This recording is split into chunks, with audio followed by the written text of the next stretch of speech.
दोस्तों, एक घटना सुनाता हूँ आपको। अब घटना थोड़ी-सी वल्गर तो कह सकते हैं इसको, थोड़ी ही इसमें ये कह सकते हैं कि मेरी उम्र के आदमी को इस तरह की घटना नहीं सुनानी चाहिए। लेकिन आज का जो हमारा टॉपिक है ना, उसके हिसाब से ये ज़रूरी बनता है कि मैं आपको ये घटना बताऊँ। तो घटना ये है दोस्तों कि एक बार किसी गाँव के अंदर कोई महिला थी, शादीशुदा महिला थी, यंग थी। तो उसके अच्छे परिवार से थी वो। तो उसके मैरिटल अफ़ेयर हो गया पड़ोस में किसी लड़के के साथ। और वो लड़का भी ज़्यादा पढ़ा लिखा नहीं, भैंसों को चराने का इस तरह का जिसको पाड़ी बोल देते हैं, वो काम किया करता वो। तो उसके साथ उसके हो गए इल्लीगल रिलेशन। तो वो एक दिन ऐसे ही खेत में जा रहे थे, तो वो जो पाड़ी था ना, वो भी अपनी भैंसों को चराने लग रहा था। और वो जो महिला थी, उन्होंने ईख बो रखा था, तो ईख बड़ा हो रहा था, काफ़ी बड़ा हो रहा था। तो उस महिला ने इशारा करके अपने उसको बॉयफ्रेंड को बुला लिया और ईख में चले गए वो दोनों। तो जब वो ईख में चले गए दोस्तों, तो वो करने लगे रोमांस। और तो वो जो भैंसें चराने लग रहा था, पशुओं के अंदर एक थोड़ा-सा ये होता है, लगाव सा होता है अपने मालिक के प्रति। तो जब उस एक भैंस ने देखा कि उसका मालिक ईख के अंदर गया है, तो वो भी उसके पीछे-पीछे आ गई वो। और जब वो पीछे-पीछे आ गई, तो ईख बड़ा था, तो ईख की जो पाती होती है ना, यानी सूखा हुआ उसका वो हिस्सा होता है, तो वो खर-खर की आवाज़ करता है और ऐसा लगता है कि जैसे कोई आदमी आ गया। तो वो इस हिसाब से था कि वो जो भैंस थी, वो उस आदमी के पीछे की तरफ से आने लग रही थी। तो यानी उस आदमी की जो कमर थी, वो भैंस की तरफ थी और उस औरत का जो चेहरा था, वो भैंस की सामने की तरफ था। तो उसने तब तक वो नज़दीक आई नहीं थी, तो उसने वो आवाज़ ईख में से आवाज़ आने लगी पैरों की उसकी। तो उस महिला ने सोची कि तेरा हस्बैंड आ गया और आज तू पकड़ी गई। तो ये कल्पना करते उसने अपने उस बॉयफ्रेंड को, जिसके साथ वो रोमांस करने लग रही थी, इल्लीगल रिलेशन बनाने लग रही थी, तो एकदम से उसने वो अपने बॉयफ्रेंड के मुँह पे थप्पड़ मारा ज़ोर से। और एकदम से तेज़ आवाज़ में बोली, हरामज़ादे, मैं तो तेरी बहन जैसी हूँ, तेरी हिम्मत कैसे होगी मेरे को छूने की? और तेरे को पता है ना मेरा घरवाला है, मैं अपने घरवाले के प्रति कितनी वफ़ादार हूँ, और अब जाते ही अपने घरवाले को बताऊँगी कि तूने मेरे को छेड़ने की कोशिश करी, ये देख लेना मेरा घरवाला तेरे आज ही टुकड़े-टुकड़े कर देगा। अब दोस्तों, ये सुनते ही वो जो उसका बॉयफ्रेंड था, जिसने पता नहीं कितनी बार उसके साथ रिलेशन बनाए थे, उसके पैरों के नीचे की ज़मीन खिसकी कि एकदम से ऐसा क्या हुआ कि ये तो मेरी गर्लफ्रेंड हुआ करती और आज ये कह रही है कि मैं तेरी बहन जैसी हूँ। लेकिन दोस्तों, क्या हुआ कि वो उसी टाइम वो भैंस नज़दीक आ गई, तो उस औरत ने देख लिया कि हो, ये तो भैंस है और इसकी भैंस है, और उस आदमी ने देखी नहीं थी, क्योंकि वो उसके पीछे की तरफ से आने लग रही थी। तो उस आदमी ने एकदम से पूछा, क्या हुआ, कैसे, और तू कैसे बोल रही है, कि तू कैसे कह रही है कि तू मेरी बहन की जैसी है।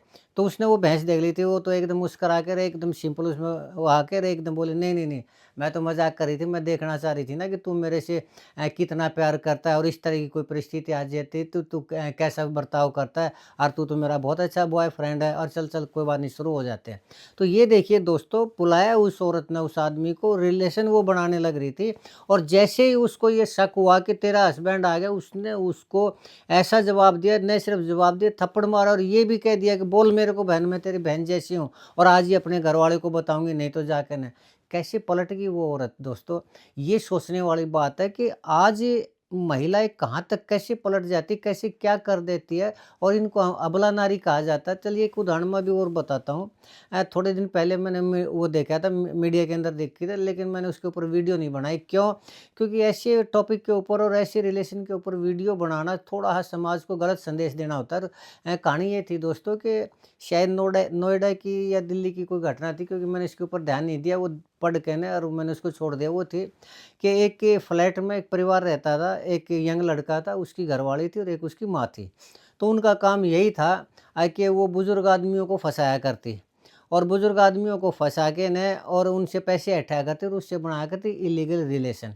और उसका जो लड़का था ना, वो वीडियो बनाया करता। तो ऐसे ही उन्होंने एक किसी बुज़ुर्ग आदमी को बुला लिया, और बुज़ुर्ग आदमी को बुलाकर ना उस औरत ने उसके साथ इल्लीगल रिलेशन बना के न, और उसका जो लड़का था ना, वो उसकी वीडियो बनाने लग रहा है। अब ये देखिए दोस्तों, एक लड़का अपनी माँ के इल्लीगल रिलेशन की, यानी सेक्सुअल रिलेशन की उस टाइम फ़िल्म बनाने लग रहा है, और उसकी माँ उस आदमी के साथ इल्लीगल रिलेशन खुल के बनाने लग रही है। तो ये देखिए, औरत कहाँ तक जा सकती है, पैसे की भूख या फिर उसको और दूसरी चीज़ों की भूख कहाँ तक ले जाती है। ये देखिए आप, समाज कहाँ तक जा चुका है कि एक बेटा ही अपनी माँ की ब्लू फ़िल्म बनाता है किसी को ब्लैकमेल करने के लिए। हालाँकि ये जो अभी थोड़े दिन पहले, हफ़्ते पहले की बात है। वो जो आदमी था फिर उन्होंने फ़िल्म बना के ना उसको ब्लैकमेल करने की कोशिश की, तो उन्होंने पैसे 20 लाख रुपए माँगे थे, उसने देने से मना कर दिया और उसकी जेब में जो 10-15 हज़ार रुपए थे वो उन्होंने छीन लिए और मार-पीट के भगा दिया, वो चला गया पुलिस में। तो पुलिस ने इस गैंग को पकड़ा, तो ये तब मामले का पटाख से फुआ, ये मीडिया में बात आई थी।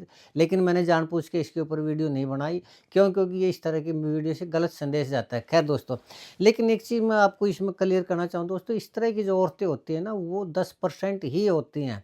आज भी मेरा मानना है कि 90% महिलाएँ अपने परिवार के प्रति, अपने बच्चों के प्रति समर्पित होती हैं। वो अपनी ज़िंदगी लगा देती है, खपा देती है अपने परिवार के लिए, और बहुत सी औरतें तो ऐसी होती हैं जो जॉब भी करती हैं, नौकरी भी करती हैं और घर का काम भी करती हैं, और बिना किसी शिकायत के अपनी पूरी ज़िंदगी अपने पति और अपने बच्चों के लिए समर्पित कर देती है। ऐसी औरतें भी हैं, और ऐसी औरतें 90% है। और जो इस तरह की औरतें हैं जो कुछ भी कर सकती हैं, जो अपने बॉयफ्रेंड को भी वक़्त आने पर अपना भाई बना सकती हैं, ऐसी औरतें कुछ ही होती हैं दोस्तों। लेकिन ये कहानी मैंने क्यों सुनाई, क्योंकि आज का ये टॉपिक ऐसा था, इस टॉपिक के साथ इसका करना ज़रूरी था। तो दोस्तों, आप बने रहिए मेरे साथ, मैं अभी गया और अभी आया, तब तक आपसे निवेदन है कि आप मेरे इस चैनल को ज़रूर सब्सक्राइब करें, और आके मैं बताता हूँ कि मुझे ये कहानी क्यों सुनानी पड़ी। अभी गया दोस्तों, अभी आया।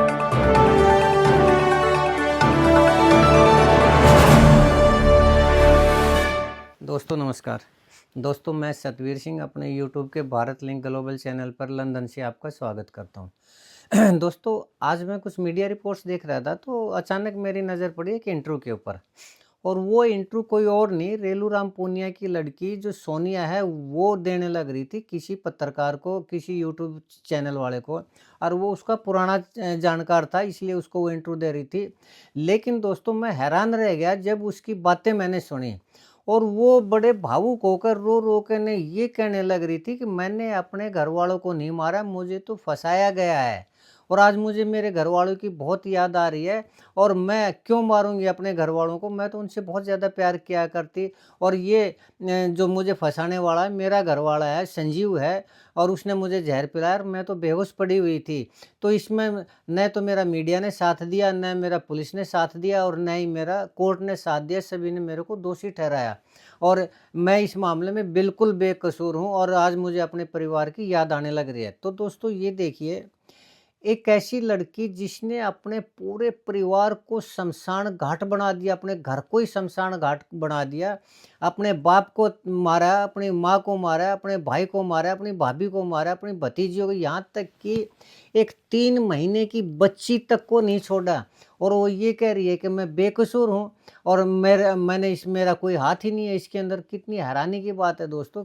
एक औरत जो सिद्ध हो चुका है यार, जिसको सज़ा मिल चुकी है, सज़ा काट चुकी है यार, वो तो फांसी की सज़ा उसको हुई थी, लेकिन कानूनी की कमियों के कारण वो बच गई, नहीं तो अब तक तो फांसी भी टूट चुकी होती वो। और वो आज समाज के अंदर बैठ के ना ये कहने लग रही है, कॉलर ऊंचा खड़ा करके ये कहने लग रही है कि मैं निर्दोष हूँ, और लोगों ने मुझे दोषी समझ लिया, ये गलत बात है। खैर दोस्तों, लगभग 1.5 घंटे का इंटरव्यू था, लेकिन उसकी बातें, इतनी वाहियात बातें सुनकर मुझे बड़ा गुस्सा आया, मैं पूरा इंटरव्यू नहीं देख पाया, और सिर्फ आधे घंटे का मैं उसका इंटरव्यू देख पाया। उसमें जो उसने सवाल किए, मैं उनका थोड़ा विश्लेषण करना चाहूँगा कि उसने क्या किया, हकीकत क्या थी।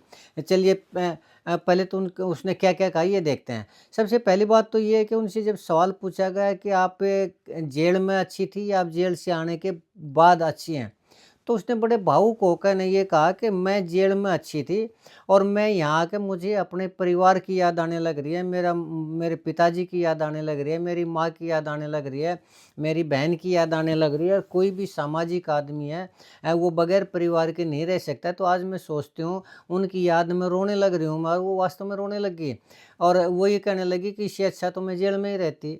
तो पहली बात तो ये है कि ये देखिए कितनी बड़ी ड्रामेबाजी है, एक लड़की जिसने अपने पूरे परिवार को ख़त्म कर दिया, और आज वो ये कह रही है कि मुझे अपने उस परिवार की याद आ रही है। अगर इतना ही प्यार था, इतना ही वो था, तो किस लिए उन घर वालों का कत्ल किस लिए किया, अपने घर वाले के साथ मिलकर? एक छोटी सी बच्ची तक को नहीं वो छोड़ा उसने, और आज ये कहने लग रही है आके मुझे अपने परिवार की याद आने लग रही है। तो कितना, देखिए कहाँ से कहाँ औरत पहुँच जाती है, और क्या-क्या ड्रामे करने लग जाती है, ये देखिए आप दोस्तों। ख़ैर, जब दूसरा उनसे सवाल पूछा गया, तो उसने ये कहा कि मुझे इस चीज़ का दुःख नहीं है कि मैंने अपने घरवालों को मार दिया।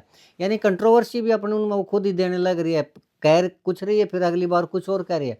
वो कह रही है मुझे इस चीज़ का दुःख नहीं है कि मेरे खिलाफ लोग बोल रहे हैं, मुझे तो दुःख सिर्फ़ इस चीज़ का है कि मैं किसी ने मेरा साथ नहीं दिया इसके अंदर, मीडिया ने मेरा साथ नहीं दिया, पुलिस ने मेरा साथ नहीं दिया, कानून ने मेरा साथ नहीं दिया। तो ये बताइए मीडिया ने साथ क्यों नहीं दिया? मीडिया ने तो सच्चाई बाहर निकाली है। वो कह रही थी कि मीडिया ने सच्चाई की तह तक नहीं गए।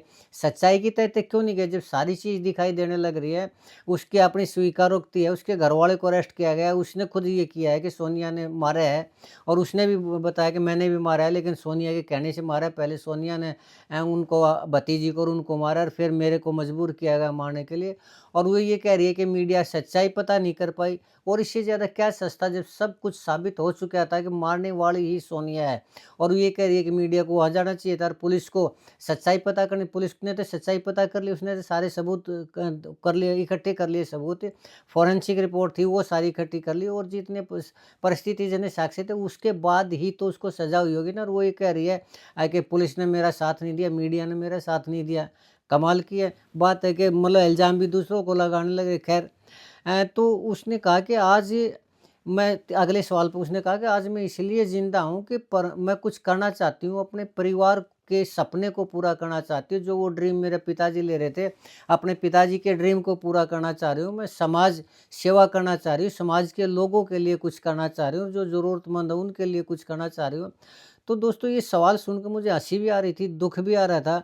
वो ये कह रही है कि इसलिए ज़िंदा हूँ कि मैं अपने पिता के उसको पूरा करना चाह रहा हूँ। अपने पिता को मारने वाली लड़की ये कह रही है कि मैं अपने पिता के सपने को पूरा करना चाह रही हूँ। क्या सपना?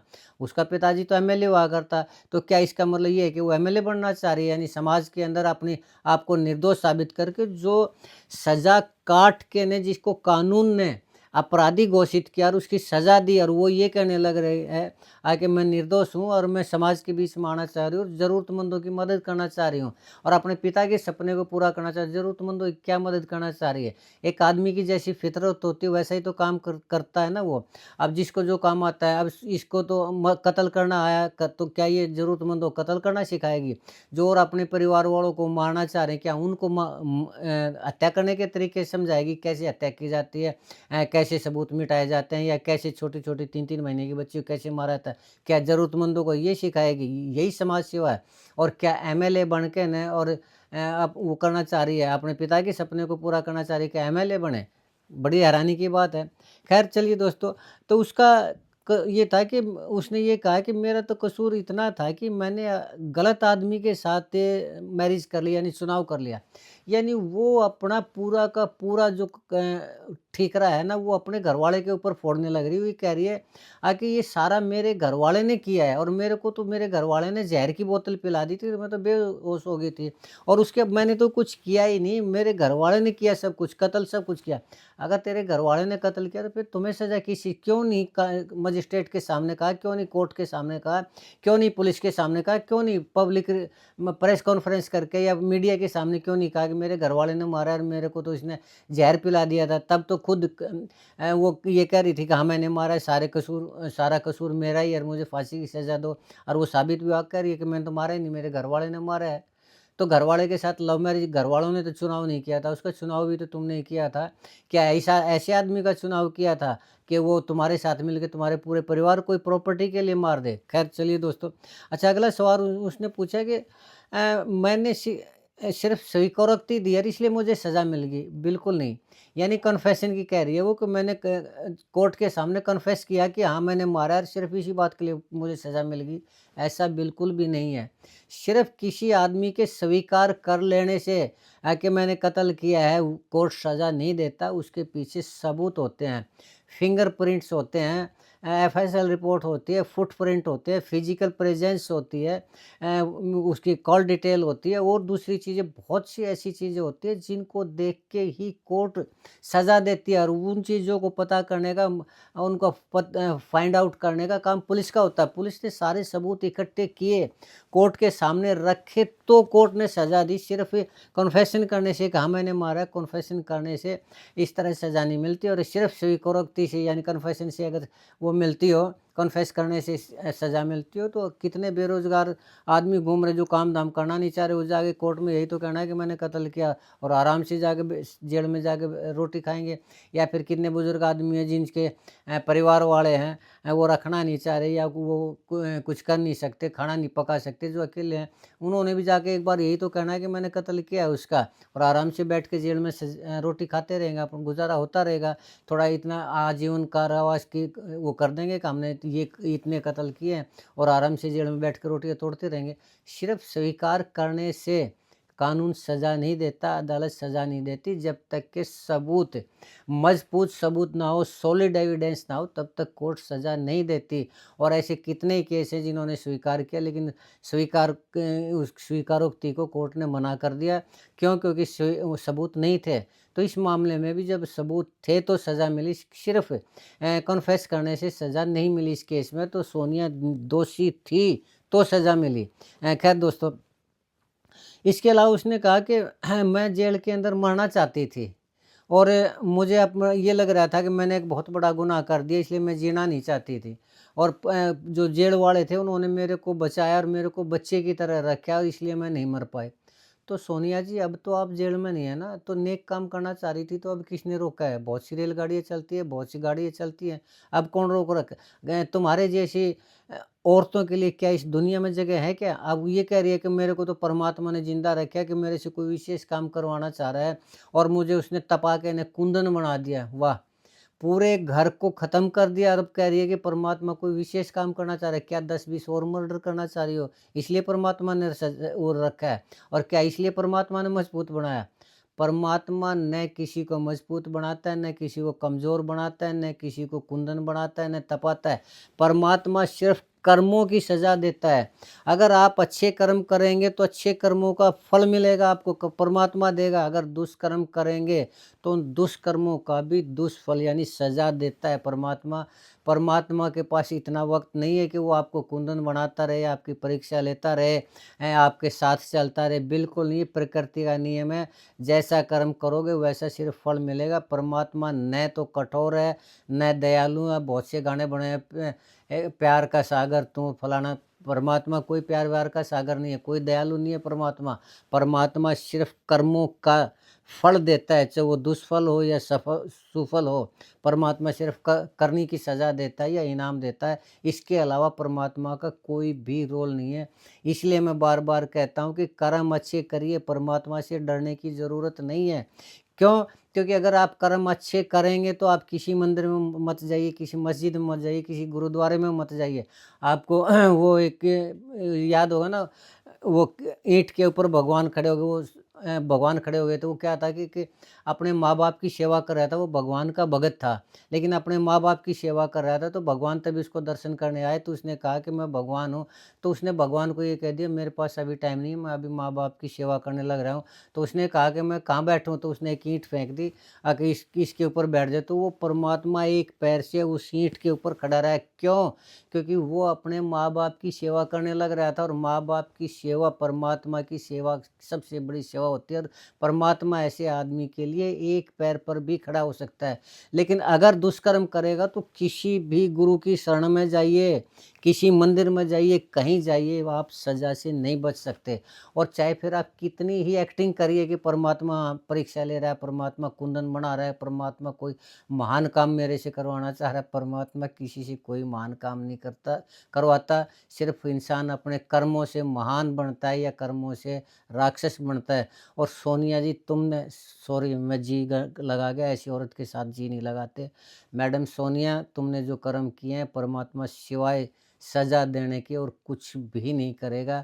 इस मुगालते को तो निकाल दीजिए कि परमात्मा कोई बड़ा काम करना चाह रहा है, या फिर आप पर उसकी या फिर आप समाज सेवा करना चाह रही हो, अपने पिता के सपने। ये सिर्फ ड्रामेबाजी हैं, और इसके अलावा कुछ भी नहीं है। लेकिन हमारे समाज की यही विडंबना है कि औरत एक बार जब रो लेती है या नरम आवाज़ में कुछ कहती है, तो पर लोग यही सोचने लग जाते हैं कि ओहो, ये औरत तो बड़ी वो है, बेकसूर है, और समाज ने इसके साथ तो अन्याय किया। पूरे परिवार को मारने वाली कानून द्वारा सजा याफ्ता औरत, और ये कह रही है कि मैं बेकसूर हूँ, तो सबसे पहले तो कोर्ट से पूछिए कि अगर बेकसूर है तो सज़ा किस चीज़ की दी कोर्ट ने? समाज के सामने मगरमच्छ वाले आँसू मत बहाइए, सज़ा तो अभी मिलेगी, ये तो कानून की सज़ा है। अभी तो परमात्मा की सज़ा तो बाकी है, उसका इंतज़ार करिए। ये इंटरव्यू दोस्तों उसका 1.5 घंटे का था, मैं सिर्फ़ आधे घंटे का ही देख पाया, सारा इंटरव्यू देख ही नहीं पाया। क्यों? क्योंकि ऐसी औरत के को सुनना भी मेरे हिसाब से तो गुनाह है, और जो समाज सेवा करना चाह रही, तो इसके लिए एक ही मैं कहना चाहूँगा कि अगर समाज सेवा करनी है मैडम सोनिया जी, तो अपनी शक्ल दोबारा मीडिया पर मत दिखाइए। क्यों? क्योंकि जब भी शक्ल दिखाएँगी, लोगों के दिल में आग लगेगी, लोगों के दिल में नफ़रत पैदा होगी और लोगों के दिल में गुस्सा होगा, और ऐसा ना हो कि लोगों का गुस्सा तुम्हें ही शिकार बना दे। इसलिए अपने इस चेहरे को भोला-भाला बनने की जो एक्टिंग है ना, वो एक्टिंग मत करिए और अपना चुपचाप अपने जीवन पूरा करिए। परमात्मा की सज़ा तो अभी बाकी है, उसका इंतज़ार करिए। चलिए दोस्तों, आज के लिए इतना ही। मुझे उम्मीद है कि आपको ये मेरा ये विश्लेषण पसंद आया होगा। अगर आपको लगता है कि मैं सही कह रहा हूँ, तो आपसे प्रार्थना करना चाहूँगा कि आप मेरे इस वीडियो को लाइक करें, शेयर करें, कमेंट करें दोस्तों, और वीडियो को हाइप करें। और अगर आपको लगता है कि मैं गलत सोच रहा हूँ, गलत विश्लेषण है, तो भी आप मुझे कमेंट करके बताएँ। हो सकता है मैं गलत हूँ, मैं ये नहीं कह रहा कि मैं ठीक ही हूँ। अगर आपको लगता है कि मैं गलत सोच रहा हूँ, तो भी आप मुझे कमेंट करके बताएँ, ताकि मैं अपने आप को करेक्ट कर सकूँ, और अगर मैं गलत हूँ तो सोनिया का समर्थन कर सकूँ। ये मैं ज़रूर आपसे वो करना चाहूँगा कि आप बताएँ कि मेरा विश्लेषण ठीक है या गलत है। आज के लिए इतना ही दोस्तों, चलते-चलते एक बार फिर निवेदन करना चाहूँगा कि आप मेरे इस चैनल को ज़रूर सब्सक्राइब करें, ताकि इसी तरह की वीडियो मैं आपके सामने लाता रहूँ। आपने मेरा ये वीडियो देखा, इसके लिए आपका बहुत-बहुत धन्यवाद। नमस्कार, जय हिंद, जय भारत।